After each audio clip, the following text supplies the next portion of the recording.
Actually, we got the Philadelphia Eagles at the Tampa Bay Buccaneers.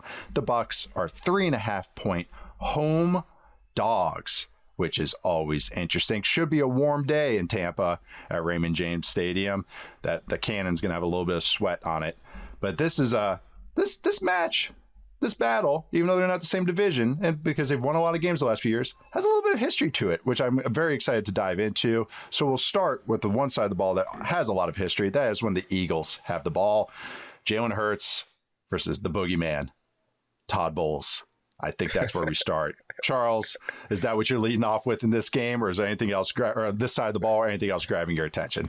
Well, yeah, I think that's a good place to start because I would imagine there will be a lot of dropbacks for Jalen Hurts in this game, only because Tampa Bay's run defense has been just dominant to start the season. Like, you described it in a certain way in our chat the other day, didn't you? Say they're caving heads in or something? Oh yeah, they're just caving heads in. Yeah, caving heads in. They have the number one defense in terms of success rate, 26.3% of opposing rushings are successful against them, and they are first by mile in opposing EPA per rush at minus 0.29. So basically, if you decide to run the ball in Tampa Bay, you're just tossing plays away to start the season. Like, you're not really getting anything out of them, and it's not like they've gone against like slouches. Like, they beat up the Falcons run game in week 1.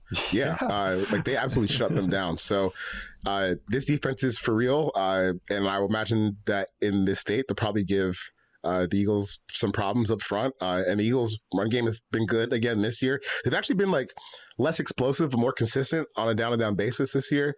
But I still think Tampa Bay gives them problems, which means it's going to be Jalen Hurts against, his boogeyman again, and Todd Bowles, and some blitz looks that he struggles with from time to time, and that'll be really interesting to see because I just think that this is going to be a kind of a chokehold fest up front, and it's going to be up to Hurts to make plays and kind of get past this.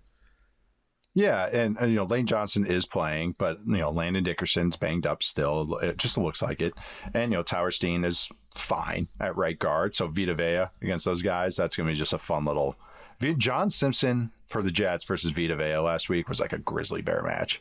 That was those. Oh my God! There was literally one play, I didn't tweet it or anything, where they just hugged each other.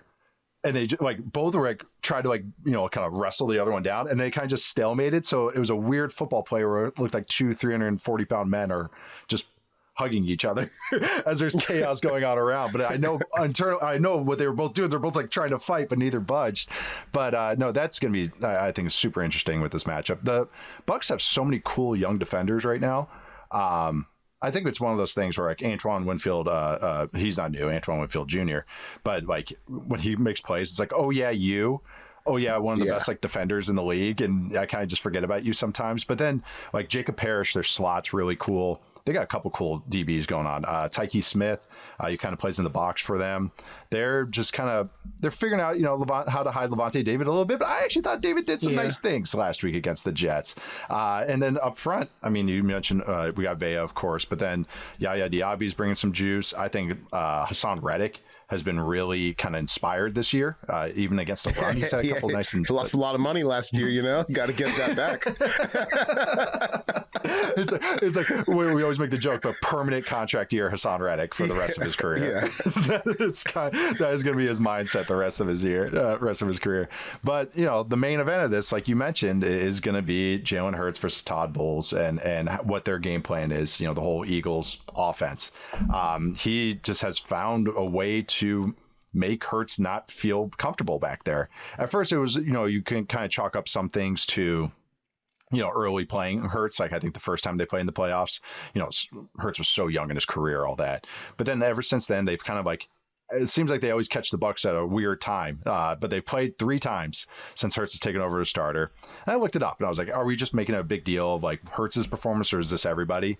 So in his 3 games, I looked at all quarterbacks since 2019 when Bowles arrived with the Bucs that had 40 or more pass attempts. Okay, so there's 35 quarterbacks.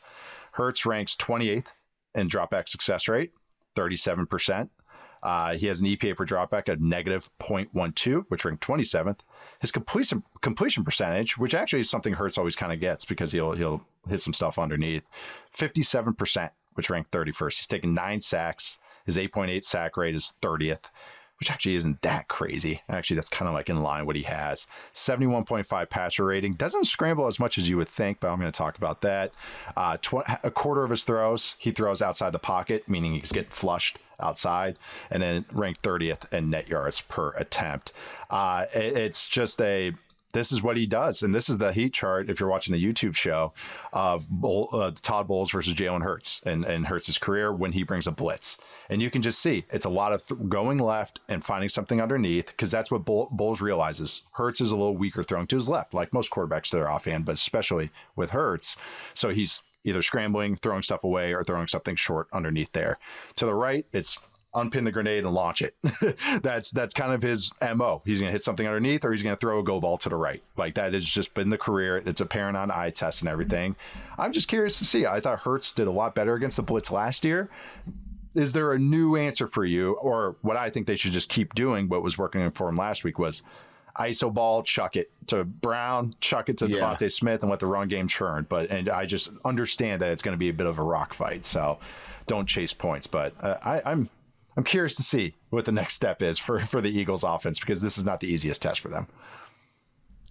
Yeah, it's not the easiest test, but they did look a lot better in the second half last week. So, got to give them that. But man, it's hard to pinpoint like where they could be, because they have the first half of last week where they gained 33 yards in 22 plays. And it's like, oh my God, like this is one of the worst things you've ever seen. And then they just start firing in the second half and come back and win that game. So I don't know which version of the Eagles we're going to get, but man, if Tampa Bay's defense does what I think they can do to the run game, then it's going to be a lot on Jalen Hurts' ability as a passer to kind of overcome some of the stuff. And, it's been mixed results there so far this season. Yeah. I think the one thing on this kind of last thing on this kind of side of the ball, I think Hurts' legs are going to be very important. I think design runs, you can maybe get the Bucs because they're aggressive. You can maybe get some of those scrambles. I mentioned these scrambles a little less. I would try it. Right now, the Bucs are 27th in success rate against scrambles. They've actually allowed the most scrambles in just quantity wise. Bucs have some good team speed, to keep up with Hurts, but that would be one way, I think, design runs to kind of get some cheap yardage and just kind of keep it afloat, and also just sprinkling new things, not just sneaks either, not just a tush push. I mean, truly reading the side and pulling off if the end collapses. But the other side of the ball, got some interesting Eagles defense injury news. Nolan Smith on IR, another triceps injury. Yeah. Jahad Campbell did not practice, at least on Wednesday, with a triceps injury. Zach Bond did not practice. He had a knee, but I think he said he's going to be okay. Tough Wisconsin guy. Hell yeah. And then Adoree Jackson, their starting corner, who's been a little iffy, did not practice because of groin. Mike Evans for the Bucs is out with a hamstring, but Chris Godwin might be back.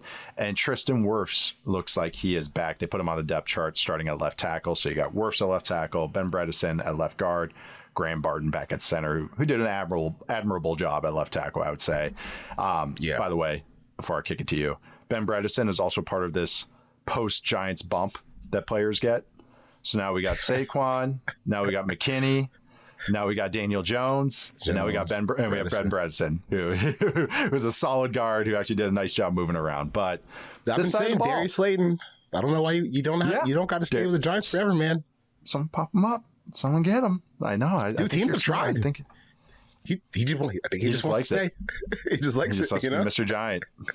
He'll be one of those guys as the number retired, and everyone's like, "Who?" Because he just was there for so long. This side of the ball, Chuck. What you focus on? What do you feel about this Eagles defense and actually the Bucs offense? Because they're both kind of haven't felt whole so far. Yeah, they've both been okay. I mean, really, the Bucs offense is the Bucs offense is weird because they've been good between the 20s, but the red zone stuff has been awful for them. They've got one of the lowest red zone success rates in the league, which is kind of interesting when you think about what they should be good at, which is living through running backs and tight ends in their offensive line, especially when Baker has some of these drives where he's not consistent throwing the ball. But once they get to the red zone, they've really just started to hit a wall, which I think is why you see they're fifth in APA per play. They're top 12-ish in success rate, top 6 in offensive success rate on dropbacks, but they're middle of the pack in points per drive at just 2 points per drive. So the offense is, I think they've kind of underperformed, or I guess where I thought they would be closer to just like fringe top 10, outside the top 10, instead of like just cruising through at like a almost historically efficient rate in some areas like they were last year. And really, where they kind of struggle, I think, is kind of running the ball in general. Like, it's been hit or miss as far as their ability just to stay consistent in the run game, which I think probably due to some offensive line injuries. Like, when you have your center playing left tackle, that's, even though Barton did do an admirable job and he played there in college, it's not ideal setup for them once you get used to having him at center and used to having someone like Tristan Wirfs at left tackle. So getting him back in the lineup is going to be huge for their ability to run the ball, because I do think that, like, this Eagles defense is gettable. It's not like the stalwart unit that we saw towards the end, like the back half of last season, where when you just look up like some of their EPA numbers, they're just like number one at every single stat. And I think even like the eye test shows that this year too, where they're just a little soft up front. And even with that, even like if you pull out that game week 1 against the Cowboys where Jalen Carter got himself kicked out of the game before it started, they're still just like, okay, as far as some of their efficiency numbers on defense. So it's kind of like a reloading year for them on defense. Like, I don't think that this is like indicative that they're about to have like some huge defensive fall off. They just lost a bunch of players from a Super Bowl team. They're still waiting for some young guys to get better, and now Nolan Smith is hurt. So I do think that with Tristan Wirfs back, there is a chance for Tampa Bay's offense to kind of get back and actually capitalize on some of these drives where they gain a lot of yards. But so far, I think both these units have probably been a little bit underwhelmed by their own results this year. Yeah, I think you nailed it. They both feel underwhelming, not outright bad or anything, and just moments of kind of like beating their head against the wall a little bit, but they still kind of put up the numbers when it comes up. Baker has some nice moments. They're moving the ball on third down. They're finding those moments as well. I'm talking about the Bucs, I should say. We got to kind of emphasize how big Wirfs' importance is. Like, getting him back. It's huge. Like, it's huge. Maybe the best tackle in the game, top 3 in any way, shape, or form, especially at left side. So getting him back and Trent Williams maybe taking a step back this year. But the run game's been just weird. It's like Rachaad White's been more of an effective runner than Bucky Irving. And I'm not blaming Bucky for any of that, but it's just one of those moments where I was, looking up rushing stats, and Bucky Irving has the lowest success rate among all running backs so far with 20 or more carries. Only one explosive run, but he's averaging 0.96 yards before contact. So not all his fault. And that's where, but then you see Rachaad White, who's been a breath of fresh air. As far as just like, he's been a little bit more of an efficient runner. I've always thought that he's explosive, but then doesn't play fast, if that makes sense. He's a little slow to read the blocks, a little slow to get to the second level, where it's like, man, I feel like you should have more juice than this.